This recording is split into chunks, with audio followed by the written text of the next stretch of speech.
Hola, ¿cómo están? Soy Alison y este video me acompaña Daniel, Francisco. Agustín. Elvis. Para los que se inician en el mundo de la electrónica o los que alguna vez en la placa madre de su computadora vieron unos pequeños aparatos con forma de pila, se habrán preguntado qué son y para qué sirven. En este video aclararemos sus dudas, pero primero, antes de definir qué es un capacitor, debemos conocer su origen. El primer capacitor que se utilizó fue una botella con una lámina de oro en su interior y exterior. A este peculiar invento se le llamó botella de Leiden.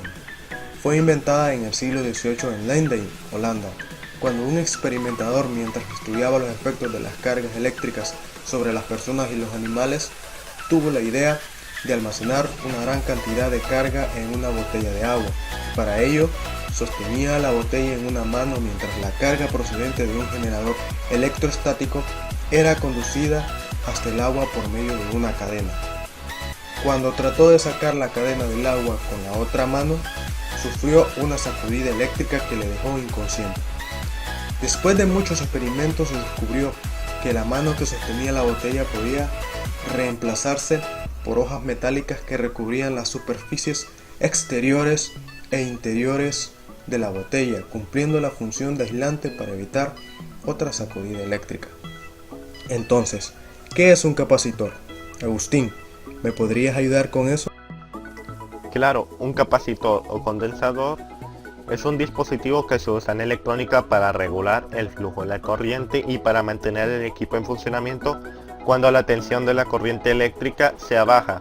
Un capacitor son dos láminas, una cerca de la otra, las cuales están formadas por cierto de un material conductor y están rodeadas por un aislante. El aislante se utiliza específicamente para evitar que la energía almacenada se pierda. El tipo de aislante varía según el tipo de capacitor. Cada placa posee un trozo de metal, uno más largo que otro, los cuales actúan como polo positivo y negativo. Normalmente el polo positivo es representado por el trozo de alambre más largo, los cuales se introducen en sus respectivos agujeros previamente establecidos dentro de un circuito eléctrico. Cuando la corriente pasa de los electrones de una placa se transfiere a la otra, permitiendo así el almacenamiento de la energía dentro del dicho aparato. Cabe destacar que los condensadores también se usan para el flash de las cámaras, el cual es su uso más común, debido a que estos almacenan cierta cantidad de energía a la hora de tomar una foto. Estos la liberan, produciendo así el característico destello conocido como flash.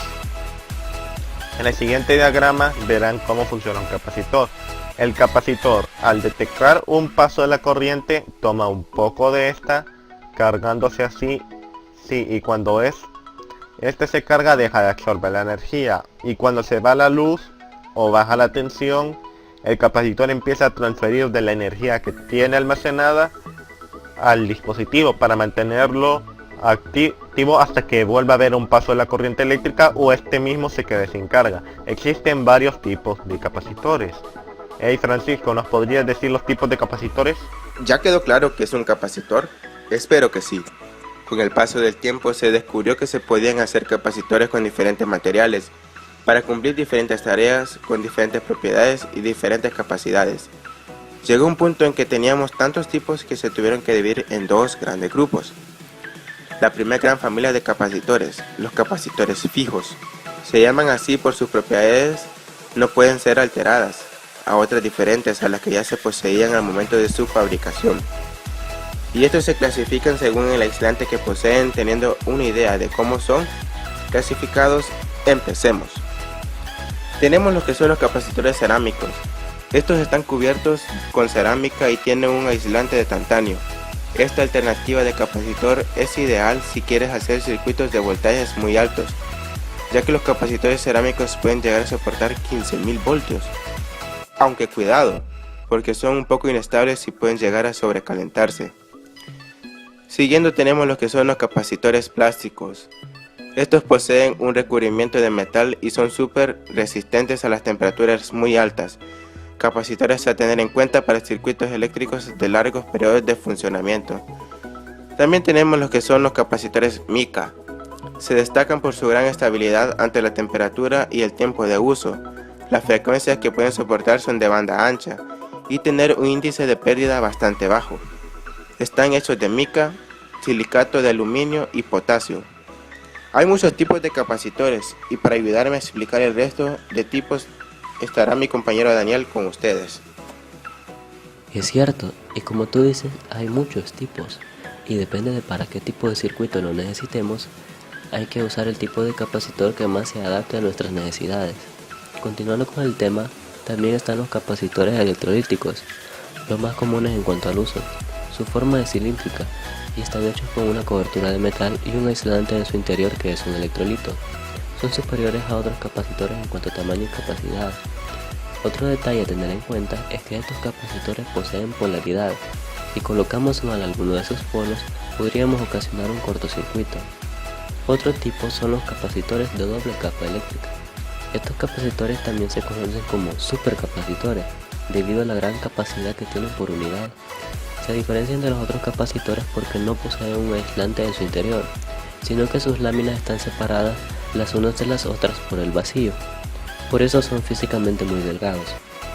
La otra gran familia de capacitores son los capacitores variables. Estos capacitores presentan una capacidad que podemos cambiar intencionalmente de manera mecánica. Estos están formados por un mecanismo el cual posee un conjunto de láminas que al momento de interactuar con el mecanismo, nosotros podemos ajustar la distancia que hay de una lámina con la otra, alternando así la capacidad de este tipo de capacitores. Pero ojo, siempre hay que tener en cuenta unas cuantas recomendaciones. Cuando vayamos a utilizar un capacitor hay que tomar varias recomendaciones, pues al usarlo debemos ver qué capacidad tiene este y el voltaje que tiene en ese momento, pues si tiene una cantidad de voltaje considerable puede ser muy peligroso para nosotros. Se recomienda después de usarlo dejarlo que se descargue totalmente y luego se puede manipular a la perfección y así evitamos un accidente.